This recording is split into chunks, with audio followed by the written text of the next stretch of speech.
उन्हीं के ऊपर ज्यादा प्रहार करते हैं जिनको रोना धोना पसंद है। किस बात के लिए? मुझे ये चाहिए, मुझे ऐसा, मुझे रहा नहीं जा रहा, मुझे सहा नहीं जा रहा, मेरे से भजन नहीं हो रहा, मेरा मन नहीं। अपनी बात किसी से कहो मत। उपासक को कभी नहीं कमजोर पड़ना है। अपने मन की बात किसी साधक से भी नहीं कहनी कि मेरे अंदर काम आ रहा। इस मार्ग में कोई तुम्हारा साथ देने वाला नहीं, साथी नहीं है, और जो साथी बना के चला वो गिरा। कौन तेरा साथ देगा, व्यर्थ में किसको पुकारा। इस मार्ग का साथी केवल हरि का भरोसा, हरि का बल है। एक बार भी आप भगवत स्मरण करने का अधिकार नहीं रख सकते। गिरते समय पता नहीं चलता, माया का ऐसे ही भक्ति का खेल है। चढ़ते समय पता नहीं चलता कि कितनी ऊंचाई पर आप चढ़ते हैं। भ्रम में मत रहना। ये किसी कपड़ा बदलने से छूटने वाले नहीं है, ये अंदर की बात है ना। तुम्हारे जीवन में कठिनताएं आएंगी, आपको लड़ना है इनसे। लड़ना क्या? आप प्रिया चुके हैं, ये ठसक रखेंगे, डर के भाग जाएंगे। कभी कभी ये अति भीषण बन तन मन पर है छा जाती, ऐसी वासना छा जाती, कुछ सुनाई नहीं देता। बस जो वासना की प्रेरणा है बस वही करना है। अब उपासक घबरा जाता है। अच्छा, जो बड़े महापुरुष हैं, अब उनके लिए दूसरा कोई बचा नहीं जिससे वो करुणा करें। बात समझो। सब में वो अपने आराध्य देव को देख करके शांत हो चुके हैं। जो साधक है उसे समय नहीं है कि सहयोग करे, क्योंकि वो अपने लक्ष्य में दृढ़ है। तो सच्ची मानो, आपका विश्वास और आपकी श्रद्धा ही केवल आपका साथ देगी। इस मार्ग में कोई तुम्हारा साथ देने वाला नहीं, साथी नहीं है, और जो साथी बना के चला वो गिरा। ये भी बात समझ लेना। चल चला चल राह में अनुभूतियों का ले सहारा।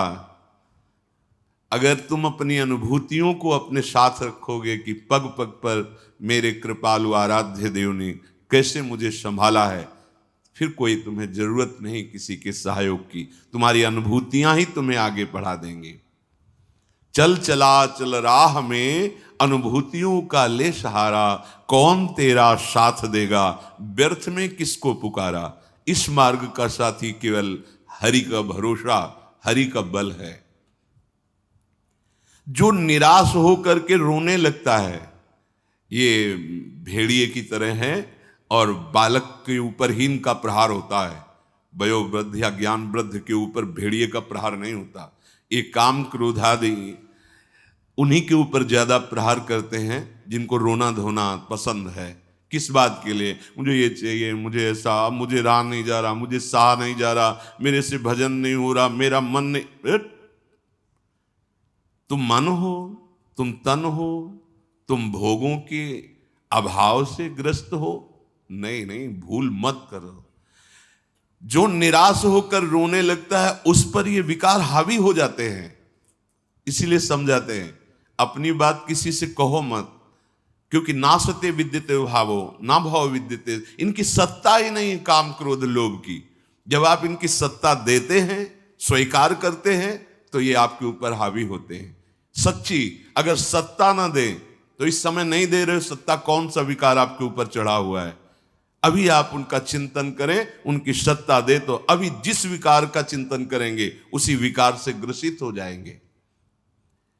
जो कमजोर अपने को महसूस करता है, देखो दैन्यता भगवत मार्ग की वो अलग बात है, लेकिन विकारों के लिए कमजोर होना ये भगवत मार्ग के पथिक का लक्षण नहीं है। सहना ही तो है ना। भोगने के बाद तो और डबल सहना होता है। तृष्णा होती और कामना होती, दोनों। जब तक भोगा नहीं तो केवल कामना थी, और जब भोग लिया तो उसकी तृष्णा भी साथ है, तो जलना तो पड़ेगा। तो ऐसे जो भयावह दृश्य उपस्थित कर रहा है मन विकारों को लेकर के, उपासक को कभी नहीं कमजोर पड़ना है। अपने मन की बात किसी साधक से भी नहीं कहनी कि मेरे अंदर काम आ रहा है, मेरे अंदर ये विकार। बिल्कुल उनकी सत्ता नहीं देनी। तुम्हें परेशान नहीं होना, तुम्हें दुखी नहीं होना, तुम्हें रोना धोना नहीं है। अब सहा नहीं, मार देंगे, पक्का मार देंगे, भागना पड़ेगा। ये वीरों का मार्ग है। हो भयभीत छोड़कर साहस, जो कापुरुष भाग जाता, कापुरुष कहते हैं कायर पुरुष को, इस मार्ग से कि अब हम नहीं, अब हम भोगों के लिए जा रहे हैं, तो जाओ। क्या आगे लिख रहे, भाग न पाता, गिर पड़ता हो, बुरी तरह कुचला जाता। ये विकार उसका नाश कर देते, फिर रास्ता नहीं रह जाता।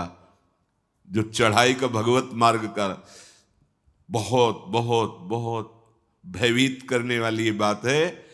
अगर भगवद आश्रय छोड़कर भोगों में आप चले गए तो देखो, धाम छूटा, प्रिया जो छूटी, नाम छूटा। ऐसे तो जप नहीं पा रहे हो, अपराध करके जप पाओगे? अपराध का सीधा प्रभाव होता है भजन ना होने देना। जैसे कोई सोचे कि हम मनमानी आचरण करेंगे, गुरु आज्ञा उल्लंघन, शास्त्र विरुद्धा, और फिर मंत्र जप लेंगे, भजन कर लेंगे, बिल्कुल नहीं।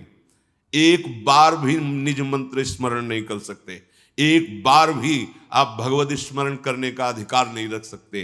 पापवंत कर सहज स्वभाव, भजन मोर ते भाव न काऊ, जो पे दुष्ट हृदय सोई होई, मोरे सन्मुख आओ की सोई।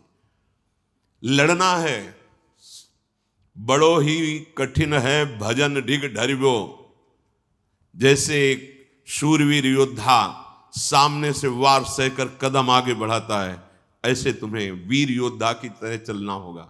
कायर पुरुष की तरह भाग कर जाओगे तो कुचले जाओगे, और अगर धैर्य पूर्वक रहोगे तो कह रहे हैं, पर जो कर विश्वास ईश्वरी बल पर, सम्मुख डट जाता। अब तुम मरना है, चाहे जितना कष्ट हो, मृत्यु से भयानक कोई कष्ट नहीं होता। अब मुझे श्री जी की प्राप्ति करनी है, जितना दुख चाहो प्रभु आप दे लो, आप दे लो, छूट है आपको, जितना दुख चाहो। इतना तुम्हारा सोचना होगा कि दुख भाग जाएंगे, कोई दुख छुएगा नहीं तुम्हें।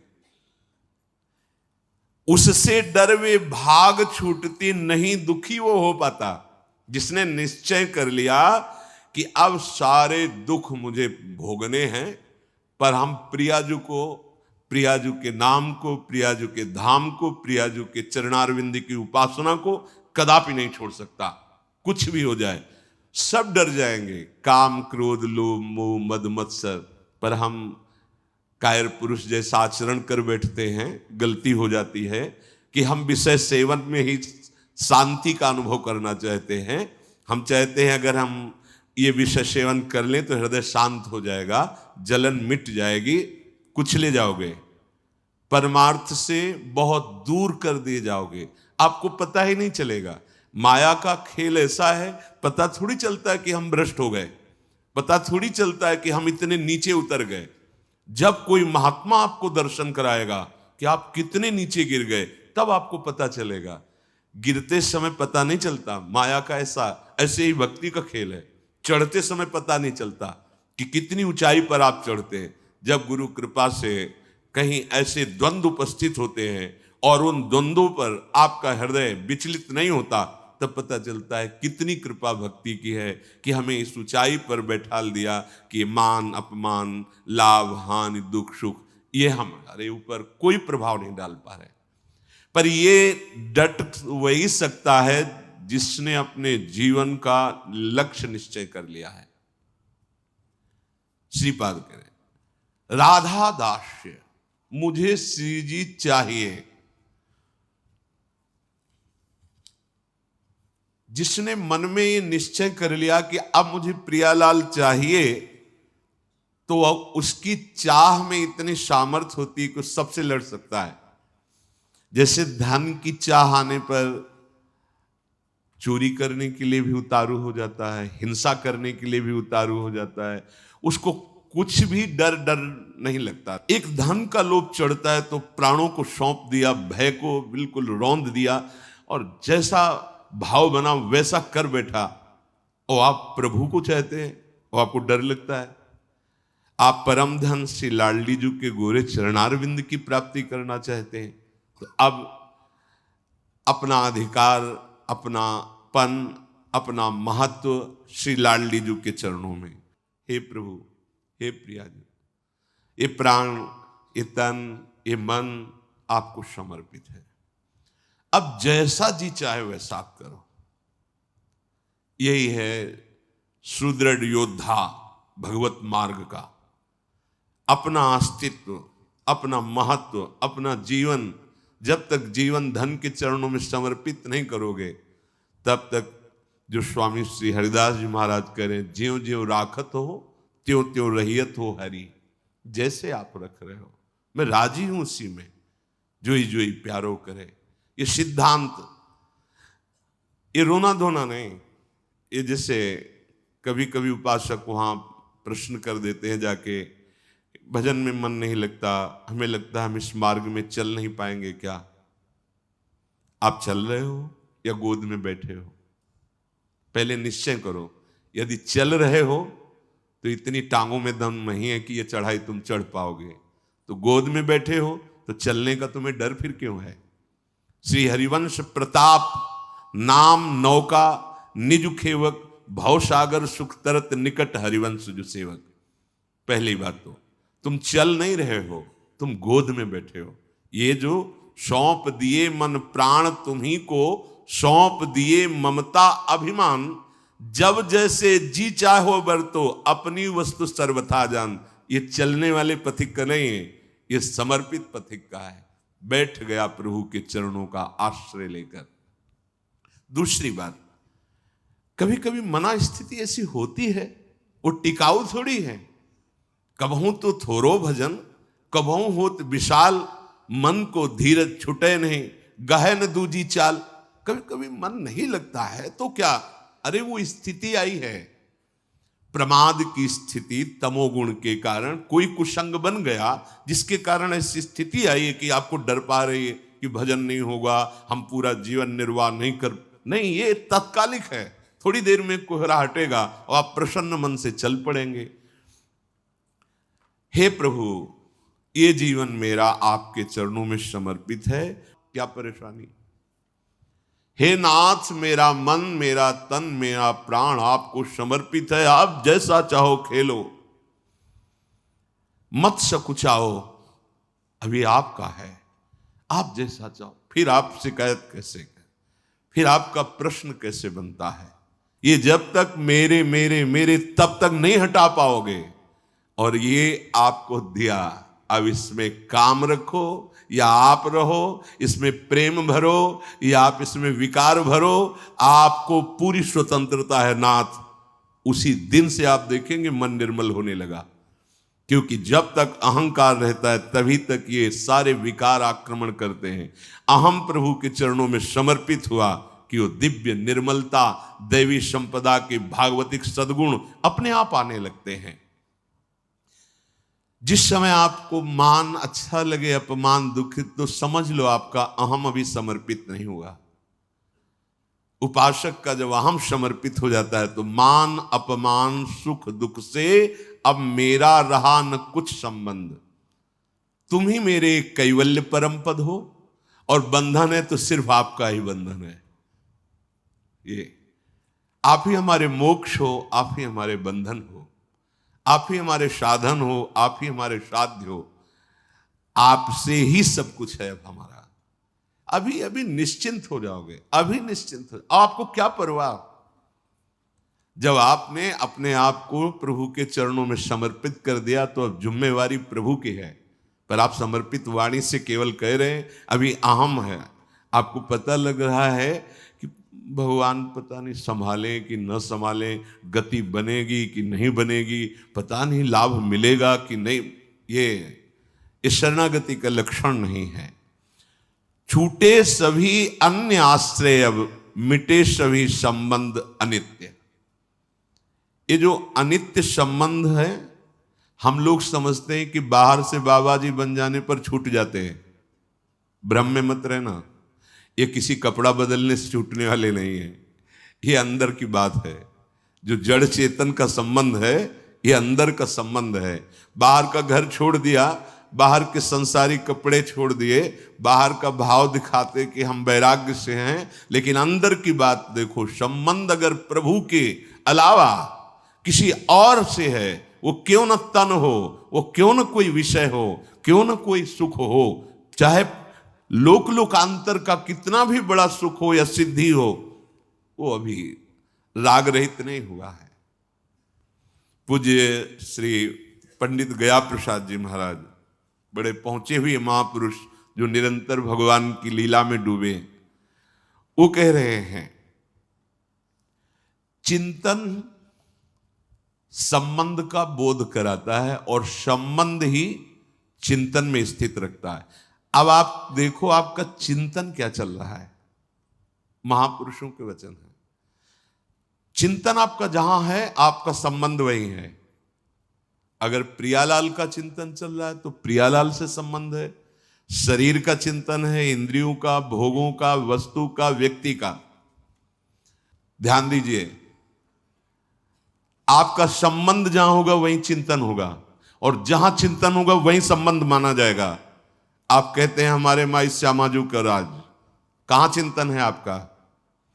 शीघ्रातिशीघ्र चिंतन को संभालिए। यदि कोई भी लौकिक कामना रही तो एक ना एक दिन गिरने पड़ेगो। पूज्य बाबा कह रहे हैं अगर कोई भी लौकिक कामना आपके अंदर अभी, तो वो गिराएगी, आपको गिराएगी। इसलिए यासों कामनान को ढूंढ ढूंढ के निकाल फेंके। देखो अपने चिंतन में कौन सी कामना बहुत जोर कर रही है, प्रभु के नाम बल से उस कामना को छोड़िए, उसमें सुख नहीं है। उपासक जब तक सत्यता से इनकी तरफ ना चले तब तक ये कामनाएं अपना अधिकार रखती हैं। जहां सत्यता से चलने का भाव आया तो ये स्वतः ही कामनाएं नष्ट होने लगती हैं। उद्देश्य में दृढ़ता, सत्यता, तो सतमार्ग आगे को खुल जाएगो। सब बानक बनतो चलो जाएगो, सहायक मिलते चले जाएंगे। कुछ प्रश्न करते हैं, क्या नरसिंह जी जैसा प्रेम कई जन्मों की साधना के बाद होता है? पूज्य बाबा से, नरसिंह जैसा प्रेम क्या एक जन्म में नहीं हो सकता है? बाबा ने कहा हां हो सके है, यदि सच्चे सदगुरु की प्राप्ति हो जाए तो। क्योंकि सदगुरु कृपा दृष्टि सेवाकों प्राणनाथ के मिलवे की ताई रोएबो सिखाए दे। क्योंकि प्राणनाथ ही स्वयं श्री सदगुरु बन के मिलवे को जतन बताए हुए आए हैं। बहुत सुंदर बात, बहुत सुंदर। हम कहते हैं गुरुर ब्रह्मा गुरुर विष्णु गुरुर्देव महेश्वरा, गुरु साक्षात परब्रह्म, लेकिन देख नहीं पाते। अगर हम परब्रह्म भावना सदगुरुदेव में करें तो हमें साक्षात्कार किसका करना है? हम रात दिन चकोर की भांति अपने आराध्य देव को ही तो देख रहे। पूज्य बाबा श्री प्राणनाथ स्वयं सदगुरु बनिके मिलवे को जतन बताए हुए आए हैं। अपने मिलवे को जतन बताए हुए आए हैं। देखो प्रिया प्रीतम, ये संसार की वस्तु की तरह कोई चमत्कार कि भाई ऐसे किया प्रिया प्रीतम, ऐसो ना है। ये चमत्कारन में जो फंस गए, जो सिद्धिन में फंस गए, वो तो जान ही ना पावे प्रिया प्रीतम को। यह अलभ्य वस्तु है, ये गूंगे को स्वाद है। बस प्राणनाथ कब मिलेंगे, प्राणनाथ कैसे मिलेंगे, मैं संसार को कैसे भूलूं, ये हृदय में टीस जो कल कर चर्चा कर, ये गुरु कृपा से केवल होती है। एक पीड़ा हृदय में होनी चाहिए। साधन नहीं बताया, यहां बताया कि अगर भगवत प्रेमी सदगुरुदेव भगवान की प्राप्ति हो जाए, उन पे दृढ़ विश्वास हो जाए, क्योंकि वो अपने मिलवे के ताए ही गुरु रूप धर के अपना रहस्य बताने आए हैं। एक सेकंड के ताए भी अपने आराध्य देव को ना भूले। एक सेकंड के ताए पाठ होए, नाम जप होए, चिंतन होए, या वार्ता होए, या कोई क्रिया होए, बाहरी क्रिया होए या अंदर की क्रिया होए, सर्वप्रथम ये देखना है कि ये सब इनके ताई हुए रहे हो या अपने ताई।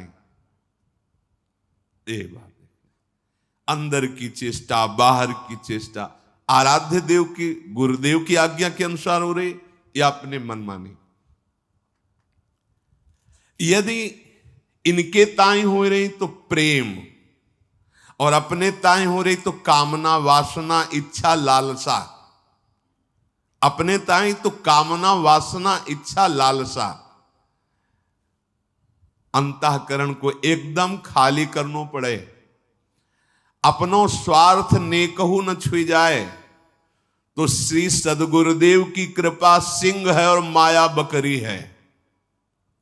देखो पूज्य बाबा के सिंह और सिंह के बच्चा को देखते ही बकरी दुबक जाए है, ऐसे ही माया दुबक जाए।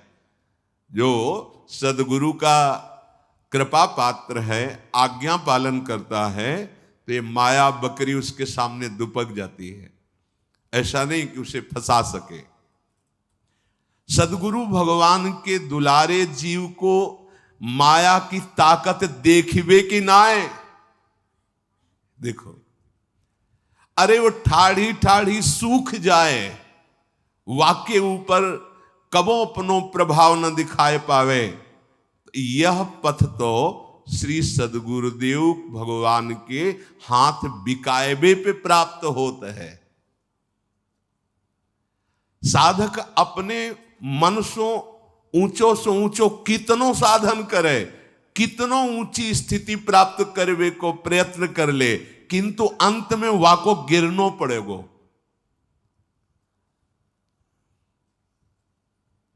सदगुरु कृपा। साधक को बार बार यही प्रार्थना करनी चाहिए प्रभु से कि सदगुरु के सम्मुख रहूं। तभी सेवक जी ने महाराज जो यहां पूज्य बाबा कह रहे कि गुरु सेवा तज करे जबानी, यह अधर्म यह सबहानि, कानी न रसिकन में रहे। प्रभु से प्रार्थना करनी चाहिए कि हे प्रभु, कभी ऐसी परिस्थिति न हो कि मैं गुरु विमुख हो जाऊं, सदगुरु से विमुख हो जाऊं। देखो, किसी भी महापुरुष के हृदय की स्थिति को जानने के लिए उस कोटि का हृदय होना चाहिए। तो हम उनकी पहले बात माने, उसके अनुसार चलें, तो हमें स्थिति का पता चल जाएगा। फिर हमें कोई संशय नहीं रहेगा, कोई भ्रम नहीं रहेगा। अभी हमारी मानसिकता बुद्धि में इतनी सामर्थ्य नहीं कि जो मन बुद्धि के अतर्क तत्वों में स्थित है उनको हम पहचान सकें।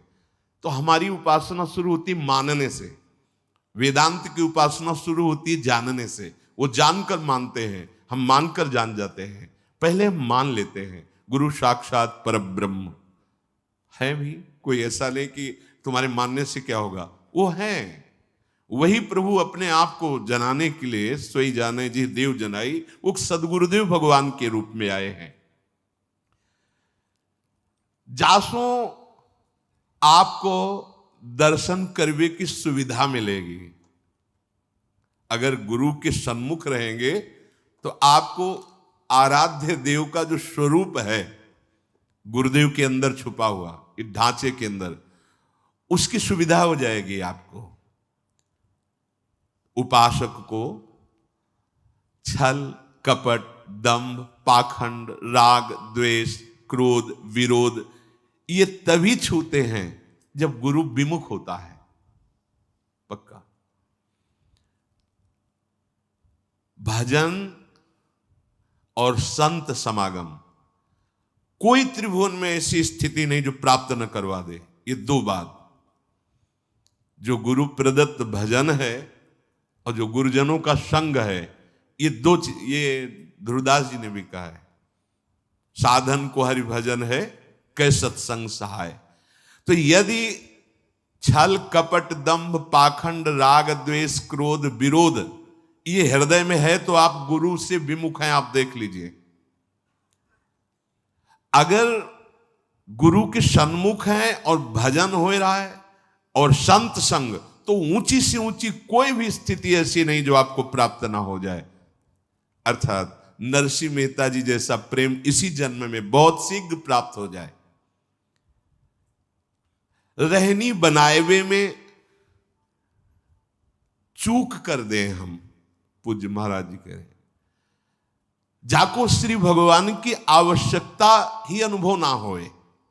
यदि आप साधना की रहनी जो गुरुदेव ने दी है वैसे चलते रहो तो आपके अंदर भूख बढ़ जाएगी प्रिया प्रीतम की प्राप्ति की। यदि आप उनसे थोड़ा भी विमुख होंगे तो आवश्यकता ही महसूस नहीं होगी प्रभु की, आवश्यकता भोगों की महसूस होगी।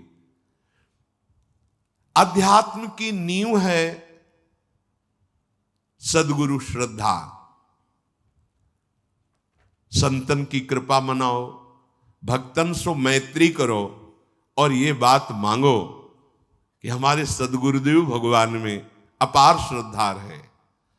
मेरे श्री सद्गुरुदेव भगवान को सदैव मेरे मन पे अधिकार हो जाए। अभी हम अपने मन की बात रोते रहते करके अधिकार कहां दिया है? अगर आपके मन में कुछ आ रहा है तो तुरंत दृष्टि पहुंचाओ, सद्गुरुदेव भगवान ये आपको दिया हुआ मन है, आप देख लो, राजी हो इसमें जो चल रहा है, आप राजी हो? अगर आप राजी हो तो देख लो, अगर आप नहीं तो चल कैसे रहा है? ये आपको समर्पित मन है। हम नहीं पहुंच पाते सद्गुरुदेव तक और अपने अहम में ही सीमित रह जाते हैं। तो तुमने जो लक्ष्य बनाए है वाको दृढ़तम, वाको निष्ठा में बदलना होगो। सब साधन तभी सिद्ध माने जाएंगे जब एकमात्र केवल भगवत चिंतन चलने लगे। बुद्धि की परीक्षा ले खुद, बाबा कह रहे, सामने सब भोग हो तुम्हारे, फिर अगर बुद्धि ललचा रही तो उससे पूछो कि क्या तुम प्रभु की प्राप्ति के लिए चली थी? अय बुद्धि, तूने निश्चय किया था श्यामा श्याम, फिर ये कहां राजी हो रही, फिर ये तू आकर्षित कहां हो रही है? संसार की सब वस्तुन को कोई प्रभाव तुम्हारे ऊपर ना पड़े, समस्त संसार तब भगवत स्वरूप हो जाएगा जब गुरुदेव की आज्ञा के अनुसार भजन और किसी भी भोग का कोई आकर्षण नहीं। तब तो यहां कह रहे कि आपका संबंध जहां वहीं चिंतन, जहां चिंतन वहीं संबंध। इसलिए हमें किशोरी जी के चरणारविंद का प्रेम चाहिए, तो किशोरी जी से ही संबंध और उन्हीं का चिंतन। अगर हमारा संबंध संसार का, शरीर का, व्यवहार का, तो इस पे कोई प्रश्न कर सकता है तो बाबा जी कोई कर सकता है, गृहस्थ तो नहीं कर पाएगा। नहीं नहीं, फिर वही आपसे कह रहे हैं, ये अंदर की बात है, बाहर से नहीं। बड़े बड़े महापुरुष पाए गए हैं गृहस्थी में, बहुत ऊंची स्थिति।